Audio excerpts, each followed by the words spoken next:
ირაკლის პატრიოტიზმმა მოუვიდა. ალასანი ამ ეტალონს ვერ ერგება. საპრეზიდენტო კანდიდატობის სურვილი და ჩანერგილები კოალიციაში.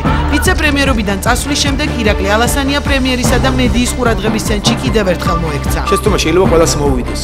ჯერ ახალგაზრდაა ირაკლი. მე ვერ ვხედავ ვერანაირ გადაულახავთ პრობლემებს. ყველა პრობლემა მოგვარდება. რა პრობლემების გადალახვა უწევს ირაკლი ალასანიას კოალიციაში და საკუთარ უწყებაში? რა რეფორმებს გეგმავს ქართულ არმიაში თავდაცვის მინისტრი? ჩემთვის როგორც თავდაცვის მინისტრისთვის დიდი პასუხისმგებლობაა რომ შეუქმნა ყველა პირობა მათ.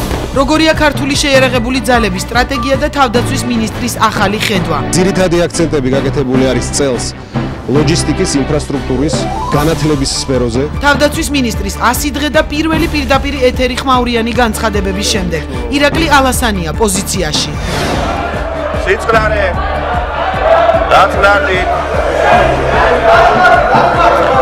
სააკაშვილის წიაღში შობილო დეპუტატებო, გამოდით სააკაშვილის წიაღიდან. იცვლება ერთადერთი რამ, რომ ამ თავრობას აპრილში მიეცემა 7 ძილის საშუალება.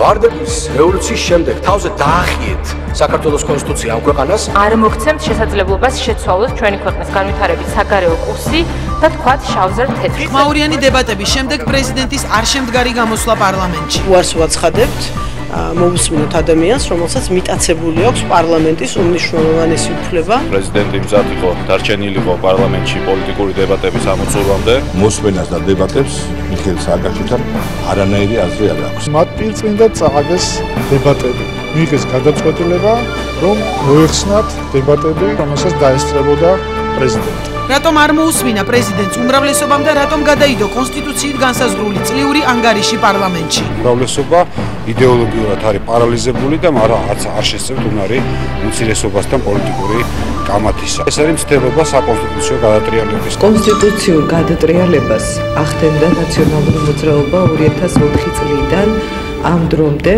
და 57 ჯერ შეცვალეს კონსტიტუციური ნორმები. დებატები პოზიციაში ეკა ბესელია უმრავლესობიდან და უმცირესობიდან გიორგი გაბაშვილი.